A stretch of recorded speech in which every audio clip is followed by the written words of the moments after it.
तो आज हम सीखेंगे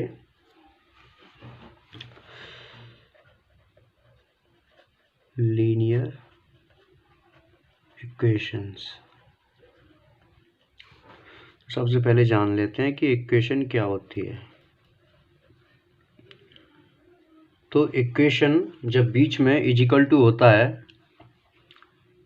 और इधर कुछ नंबर लिखा होता है और इधर कुछ नंबर लिखा होता है तो उसको हमेशा इक्वेशन कहते हैं। जैसे 5 + 2 = 7। तो ये जो है ये एक इक्वेशन है। अब इसी को आगे देखें तो जैसे हमने लिखा 5 + 2 = 7। तो इस इक्वेशन के ये जो इजिकल टू लगा हुआ है यहाँ पे, इसे कहते हैं बॉर्डर या फिर बीच वाला बिंदु, या फिर ये बाउंड्री है। इस साइड कुछ चीज़ें हैं, इस साइड कुछ चीज़ें हैं, ये बीच की बाउंड्री है। तो इसे हम एक तरह से जैसे बॉर्डर होता है तो उस तरह से डिनोट कर देते हैं कि ये बॉर्डर हो गया और इस साइड एक चीज़ है और दूसरी साइड इस साइड एक चीज़ है। तो इसको आप ऐसे भी समझ सकते हो कि इक्वेशन तभी कहलाएगी जब इधर जो चीज़ होगी और इधर जो चीज़ होगी वो दोनों बिल्कुल बराबर होंगी। जैसे कि ये कोई बैलेंस है, जिसे हम तराजू कहते हैं। तो अगर ये दोनों चीज़ें बराबर हैं, अगर ये दोनों चीज़ें इक्वल हैं, तब जाके हम उसको इक्वेशन कह सकते हैं, अदरवाइज़ हम उसको इक्वेशन नहीं कह सकते। जैसे कि 5 + 8 इसको हम 13 लिख सकते हैं, लेकिन अगर हम इसको 12 लिख दें तब ये इक्वेशन नहीं मानी जाएगी। ये एक इक्वेशन नहीं है। लेकिन अगर मैं इसको 13 लिख देता हूँ तब ये एक इक्वेशन बन जाती है। तो समझ में आ गया आपके कि इक्वेशन क्या होती है। अब ये हो गया इजिकल टू, और इसके इस साइड होता है, ये कौन सी साइड है, ये है लेफ्ट हैंड साइड। तो इसे कहते हैं लेफ्ट हैंड साइड। और ये वाली कौन सी साइड है, ये है सीधे हाथ वाली साइड, तो इसे कहते हैं राइट हैंड साइड। तो अगर इक्वेशन बनानी है तो लेफ्ट हैंड साइड जो है वो हमेशा किसके बराबर होनी चाहिए, राइट हैंड साइड के बराबर होनी चाहिए, तब जाके वो इक्वेशन बनेगी। तो ये तो हो गया इक्वेशन वाला प्रॉब्लम कि किस तरह से इक्वेशन वाली प्रॉब्लम को समझें और किस तरह से उसके समाधान की तरफ बढ़ें। और उसके बाद कुछ और नियम होते हैं मैथ के, उन्हें जान लेना सही है। तो एक जो आप ये वाला रूल जानते हैं, BODMAS, तो ये बहुत ज़रूरी होता है किसी भी कैलकुलेशन के लिए, अरिथमेटिक कैलकुलेशन करने के लिए बहुत ज़रूरी होता है। सो सबसे पहले ये सॉल्व करते हैं, जिसका मतलब होता है ब्रैकेट। उसके बाद ये O वाला सॉल्व करते हैं, जिसका मतलब होता है ऑफ, जो कि एक तरह का मल्टीप्लाई होता है। और उसके बाद सॉल्व करते हैं डिवाइड, और उसके बाद करते हैं डायरेक्ट मल्टीप्लाई जो होता है हमारे जो मैथ में आता है। और उसके बाद सॉल्व करते हैं ये जो हमारा ऐड होता है, डॉक्टरों वाला साइन ऐड। और सबसे लास्ट में at the end of the solution हम सॉल्व करते हैं सबट्रैक्ट को। तो इसे कहते हैं BODMAS का रूल। पहले नंबर पे ये सॉल्व किया जाता है, दूसरे पे ये सॉल्व किया जाता है, तीसरे पे ये सॉल्व किया जाता है, चौथे पे ये, और पांचवें पे ये ऐड सॉल्व किया जाता है।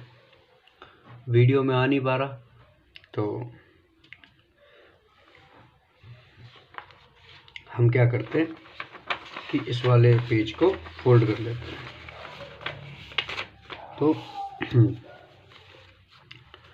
तो ये जो BODMAS का जो रूल होता है वो इस तरह से होता है कि सबसे पहले सॉल्व करते हैं ब्रैकेट को, उसके बाद सॉल्व करते हैं ऑफ को, जो कि एक तरह का मल्टीप्लाई होता है, उसके बाद सॉल्व करते हैं डिवाइड को, उसके बाद सॉल्व करते हैं मल्टीप्लाई को, उसके बाद सॉल्व करते हैं ऐड को, और उसके सबसे बाद में जो हम सॉल्व करते हैं वो करते हैं सबट्रैक्ट को सॉल्व। अच्छा, इसके बाद जो हम लीनियर इक्वेशंस में सीखेंगे वो ये कि जैसा कि आप जान गए हैं कि ये जो इजिकल टू लगा होता है जो बराबर का साइन लगा होता है ये बॉर्डर लाइन होती है, और इस तरफ एक दुनिया होती है, दूसरी तरफ दूसरी दुनिया होती है। इस तरफ लेफ्ट हैंड साइड होती है, उस तरफ राइट हैंड साइड होती है। तो लेट्स से कि लेफ्ट हैंड साइड में पाकिस्तान है और राइट हैंड साइड में हिंदुस्तान है, जिसे हम इंडिया कहते हैं। तो ये मैंने शॉर्ट में लिख दिया समझाने के लिए। और ये बीच का बॉर्डर है। तो अगर कोई व्यक्ति प्लस का है तो वो उधर जाके अपनी क्वालिटी चेंज कर देगा, वो जब इधर जाएगा तो वो हो जाएगा माइनस का। मैं इसको लोगों का एग्जांपल लेके समझा रहा हूँ, लेकिन ये नंबर सिस्टम है। तो जब प्लस का साइन उधर जाएगा या प्लस का नंबर उधर जाएगा तो वो माइनस का नंबर बन जाएगा, और जब माइनस का नंबर उधर जाएगा इक्वल टू की उस साइड तो वो प्लस का नंबर बन जाएगा। और जब माइनस का नंबर अगर इधर लेके आना चाहें हम तो वो प्लस बन जाता है, और अगर प्लस के नंबर को इधर लेके आना चाहें तो वो माइनस बन जाता है। मल्टीप्लाई इक्वल टू की दूसरी साइड पे जाने पे डिवाइड बन जाता है, और जो डिवाइड होता है वो दूसरी साइड जाने पर मल्टीप्लाई बन जाता है। सो प्लीज़ ये चीज़ें आपको लर्न करनी पड़ेंगी, जिससे आप समझ पाएंगे कि इक्वेशंस को किस तरह सॉल्व किया जाता है। अब ऐसा ज़रूरी नहीं है कि हम किसी नंबर को इधर की तरफ ले जाएं, लेफ़्ट से राइट की तरफ ले जाएं, हम राइट से लेफ़्ट की तरफ भी लेके आ सकते हैं। जैसे कि लोग अपना वीज़ा बनवा के पाकिस्तान से इंडिया भी जाते हैं, भारत भी जाते हैं, और भारत के लोग पाकिस्तान भी जाते हैं अगर उन्हें कोई काम होता है तो। अच्छा, तो ज़रूरी नहीं है कि लेफ़्ट वाले को हम राइट में शिफ्ट करें, हम राइट वाले को लेफ़्ट में भी शिफ्ट कर सकते हैं, यदि वह क्वेश्चन जो है अच्छे से सॉल्व हो पा रहा है तो। हमें जैसे भी उचित लगे, जो भी हमारे लिए कन्वीनियंट मेथड है, हम उसका यूज़ करके क्वेश्चन को सॉल्व कर सकते हैं। तो ज़रूरी नहीं है कि हम लेफ़्ट वाली चीज़ों को राइट ले जाके सॉल्व करें, ज़रूरी नहीं है हम राइट वाली चीज़ों को लेफ़्ट ले जाके सॉल्व करें। जैसा भी हमें उस सिचुएशन के अकॉर्डिंग जैसा भी सही लगता है हमें वो करना चाहिए। अब ये जान लेने के बाद लीनियर इक्वेशंस में दो तरह की नंबर्स आते हैं। तो जो नंबर्स होते हैं तो एक को कहते हैं वेरिएबल्स और इसका दूसरा जो हिस्सा होता है उसे हम कहते हैं कांस्टेंट टर्म। ये होते हैं वेरिएबल्स और ये होते हैं कांस्टेंट टर्म। तो इनको हिंदी में हम कहते हैं चर और इनको हिंदी में हम कहते हैं अचर। अब इनके कुछ एग्जाम्पल्स देख लेते हैं, कुछ उदाहरण देख लेते हैं। तो वेरिएबल के उदाहरण होते हैं कि या तो आप a मान लो या b मान लो या c मान लो या d मान लो या e मान लो, कितने भी ABCD में से कुछ भी मान लो, या फिर x मान लो, y मान लो, z मान लो, या फिर p मान लीजिए, q मान लीजिए, r मान लीजिए, जैसा आपको सही लगे, या फिर s t u। तो इस तरह के जो नंबर्स होते हैं और सवाल में जो इस तरह की चीज़ें आती हैं उन्हें हम वेरिएबल्स कहते हैं। कांस्टेंट जो होते हैं जिन्हें हम कहते हैं अचर। अचर पद, टर्म में से होता है पद, वो मैंने लिखा नहीं यहाँ पे। तो कांस्टेंट टर्म क्या होते हैं, जैसे 5 है, यानी जितने भी हमारे नंबर आते हैं वो कांस्टेंट टर्म होते हैं। -3 है, 7/2 है, 2 होल 1/6 है, -7/5 है, 5/9 है, या फिर 5.2 है, या फिर 6.03 है। या तो पॉइंट में आ जाए, नेगेटिव आ जाए, पॉजिटिव आ जाए, डेसिमल हो सॉरी, या फिर वो फ्रैक्शन में हो या इम्प्रॉपर फ्रैक्शन में हो, वो किसी भी तरह से आ सकता है। तो आपको परेशान होने की ज़रूरत नहीं है, ये किसी भी तरह से नंबर क्वेश्चन में पूछा जा सकता है। तो इन दोनों का जब मेल हो जाता है तो उसे हम इक्वेशन कहते हैं। जैसे कि मान लीजिए मैंने लिखा 5 और 7 जो कि मेरा बन जाता है 12। अब मैंने 5 की जगह बॉक्स रख दिया और यहाँ 7 लिख दिया और यहाँ 12 लिख दिया और मैंने ये छिपा दिया। तो अगर मैंने ये छुपा दिया तो मैं अगर तुमसे पूछूं कि बॉक्स में क्या आएगा तो तुम्हें बताना चाहिए कि बॉक्स में 5 आएगा, जो कि आप बता भी दोगे। तो देखो, तो बॉक्स किसके बराबर हो गया? बॉक्स हो गया 5 के बराबर। बॉक्स बिल्कुल 5 के बराबर हो गया, या फिर बॉक्स ही 5 हो गया, या 5 ही बॉक्स हो गया। इसमें कोई ज़्यादा डिफरेंस नहीं है। अब मैं बॉक्स नहीं लिखना चाहता, मैं कुछ और लिखना चाहता हूँ, तो मैं y लिख सकता हूँ, y + 7 = 12। तो अब मैं वेरिएबल यूज़ करने लग गया क्वेश्चन के अंदर। तो ये भी इक्वेशन है, ये भी इक्वेशन है और ये भी इक्वेशन है। ये भी एक तरह से समीकरण है, ये भी एक तरह से समीकरण है, समीकरण मतलब कि इक्वेशन, और ये भी एक तरह से समीकरण ही है।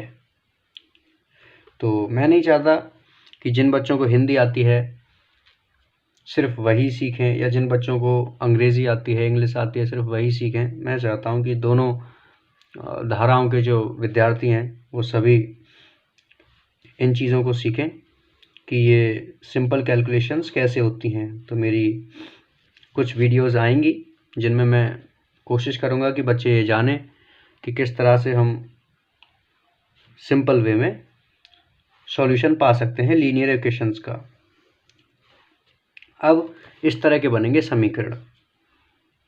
उसके आगे अब आपको समझना चाहिए, जैसे वेरिएबल्स पर multiply, add, subtract and divide, ये चीज़ें कैसे करी जाती हैं।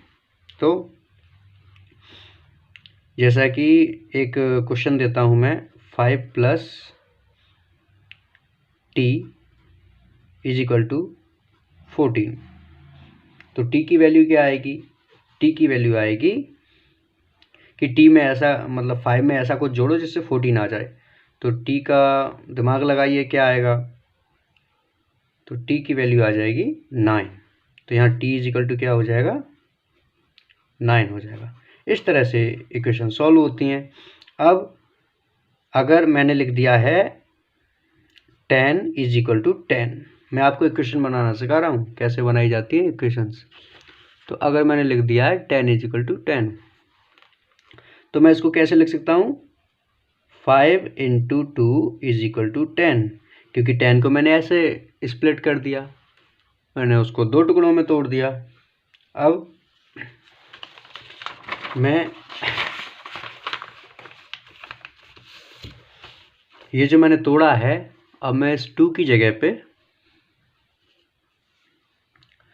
x रखना चाहता हूँ। तो 5 और यहाँ मैंने रख दिया x और ये हो गया 10। तो इसको मैं ऐसे लिख दूंगा कि 5x = 10, क्योंकि इसको इस तरह भी लिखा जा सकता है। तो ये हमारे सवाल हो गया यहाँ पे।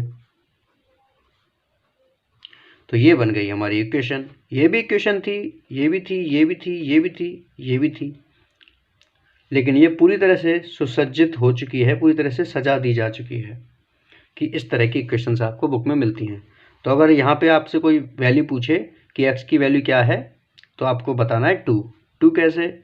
कि 5 के साथ यहाँ क्या चिपका हुआ है? x, तो मतलब कि ये मल्टीप्लाई में होगा। ये जो x है ये मल्टीप्लाई के साथ जुड़ा होगा इससे, 5 से। अब ये जो 5 है ये मल्टीप्लाई के साथ है, x को हम इसी साइड छोड़ देंगे और 5 को टाटा कर देंगे, विदा कर देंगे, और 5 को इस साइड भेज देंगे, बॉर्डर की उस साइड। यानी अगर ये पाकिस्तान में है तो इसको हिंदुस्तान भेज देंगे। तो ये 10 है। तो अभी तक तो ये मल्टीप्लाई का था, 5 जो था मल्टीप्लाई साइन से जुड़ा था, इधर जाके ये बन जाएगा डिवाइड।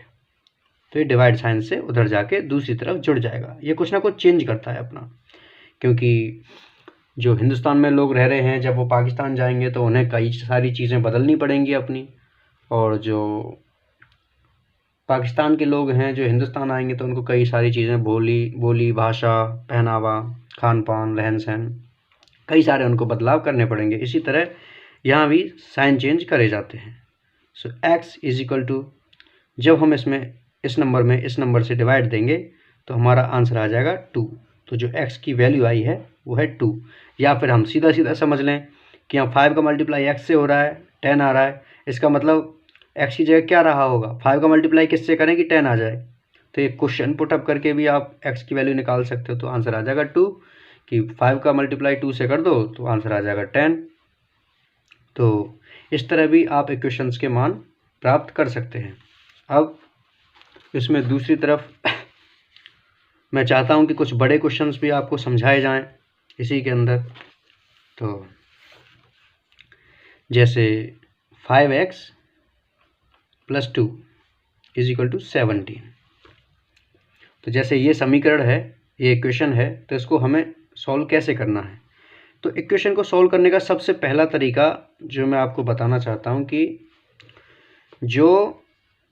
जिस साइड में चीज़ें ज़्यादा हैं, जिस साइड में हमारा सामान ज़्यादा है, उस साइड की चीज़ों को हमें धीरे धीरे धीरे धीरे उस साइड शिफ्ट करना है, पल्ली साइड, दूसरी साइड, और वहाँ जाके हमें जो भी हमारा ऐड, मल्टीप्लाई, सब्ट्रैक्ट, डिवाइड जो कुछ भी होता है वो हमें उस तरफ करना है और इक्वेशन को सॉल्व करते जाना है। तो यहाँ पे बस इस वाले भाई को छोड़ना है x को, बाकी सब भाइयों को उधर पहुँचा देना है 17 की तरफ। ये इस क्वेश्चन को सॉल्व करने का तरीका हो गया। तो सबसे पहले जो थोड़ा सबसे अलग है, जो जल्दी यहाँ से छूटने लायक है, उसको छुटा के इस साइड भेज देंगे।